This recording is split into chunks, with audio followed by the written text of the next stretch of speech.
Special report में मैं हूं आपके साथ रहीम अहमद खान।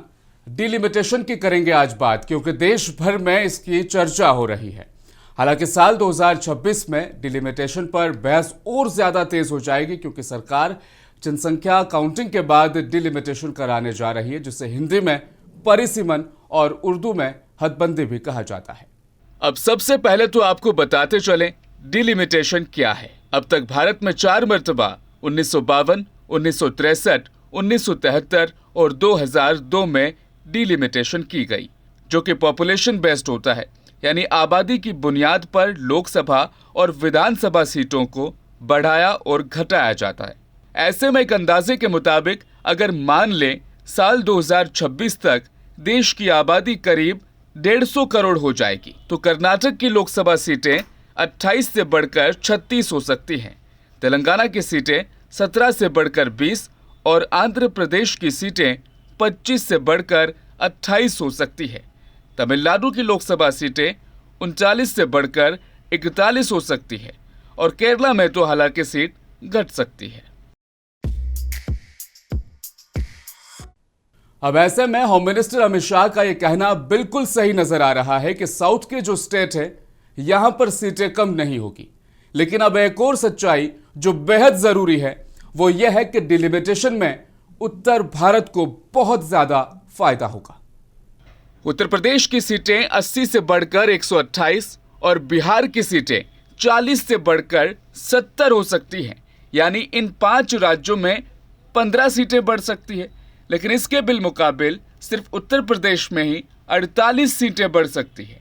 ऐसे में इस डिलिमिटेशन का साउथ के राज्य जो सदर्न स्टेट है वो ज्यादा विरोध कर रहे हैं, इसके खिलाफ प्रोटेस्ट कर रहे हैं। अगर आबादी की बुनियाद पर डिलिमिटेशन होता है तो ऐसे में साउथ के जो स्टेट है उनका यह कहना है कि हमें सबसे ज्यादा नुकसान होगा।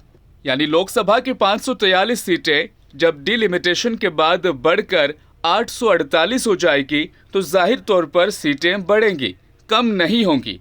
लेकिन आबादी की बुनियाद पर उत्तर भारत में सीटें ज्यादा बढ़ेगी। जहां साउथ इंडिया में 15 से 20 सीटें बढ़ने का इम्कान है, वहीं यूपी, बिहार, राजस्थान, एमपी, गुजरात और महाराष्ट्र इन राज्यों में 200 सीटें बढ़ने के इम्कान है।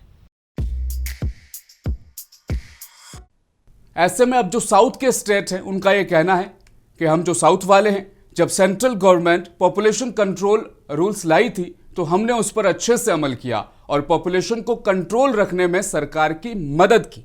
लेकिन नॉर्थ के जो राज्य हैं उन्होंने ऐसी स्कीम को ज्यादा तवज्जो नहीं दी। ऐसे में उनकी तादाद अब ज्यादा बढ़ चुकी है।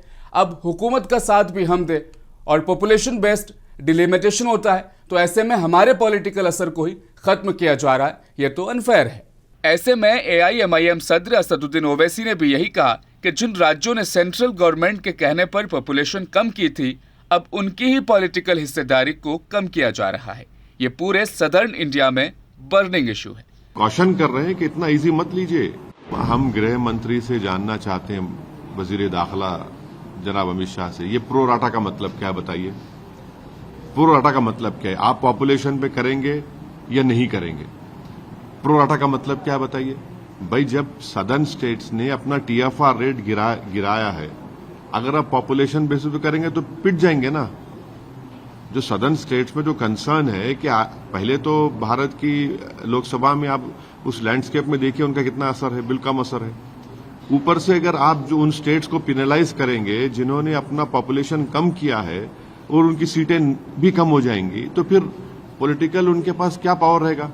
तो ये बहुत बड़ा बर्निंग मसला है पूरे साउथ इंडिया में और भारत सरकार इसको इजी ले रही है, बहुत इजी ले रही है। हम उनको कॉशन कर रहे हैं कि इतना इजी मत लीजिए। ये घर घर जा चुका है मसला ये कि हमारी सीटें कम हो रही हैं, हमारी सीटें कम हो रही हैं और हमको सजा दी जा रही है, हम पॉपुलेशन कम किए बोलकर। यानी देश की तरक्की के लिए आपकी परफॉर्मेंस तो अच्छी है, लेकिन देश कौन चलाएगा इसमें आपकी हिस्सेदारी कम रहेगी। इसकी मुखालफत में अब तमिलनाडु के CM M.K. स्टालिन ने मोर्चा खोल दिया है। तमिलनाडु के CM M.K. स्टालिन ने केरल, आंध्र प्रदेश, तेलंगाना और कर्नाटका के साथ साथ पश्चिम बंगाल, ओडिशा और पंजाब के CM को लेटर लिखा और डिलिमिटेशन से पहले ज्वाइंट एक्शन कमेटी बनाकर इस टॉपिक पर प्रैक्टिस करने की बात कही। அனைவருக்கும் வணக்கம். ஃபேர் டீலிமிட்டேஷன் இதுதான் இப்போ பேசு பொருளாக இருக்குது. திமுக ஏன் இதை பேசு பொருளாக ஆக்குச்சுன்னா 2026 டீலிமிட்டேஷன் கண்டிப்பாக நடந்தே ஆகணும். அப்போது மக்கள் தொகை அடிப்படையில் தொகுதி மறுசீரமைப்பு செஞ்சால் நம்மோட எம்பிக்களுடைய பிரதிநிதித்துவம் பாதிக்கப்படும். இதை உணர்ந்து தான் நம்ம முதல்ல குரல் எழுப்பியிருக்கிறோம். இது எம்பிக்கள் எண்ணிக்கை சார்ந்த பிரச்சனை மட்டும் கிடையாது, நம்ம மாநிலத்துடைய उरिमे सार्द प्रचना। कर्नाटक की कांग्रेस सरकार ने भी अपना समर्थन दिया है। हालांकि हेल्थ इश्यूज के चलते कर्नाटक के सीएम सिद्धरमैया शुरुआती बैठकों में शामिल नहीं हो पाएंगे, जबकि तेलंगाना के सीएम रेवंत रेड्डी ने इस बैठक में शामिल होने के लिए साफ पैगाम दे दिया है। Chief Minister Stalin has sent his delegation to invite me to 22nd meeting in Chennai regarding Government of India and Bharatiya Janata Party is conspiring against southern states in the name of delimitation. Delimitation is going to limitation for South. This is not delimitation. This is limitation for South. At any cost, we are not going to accept that limitation.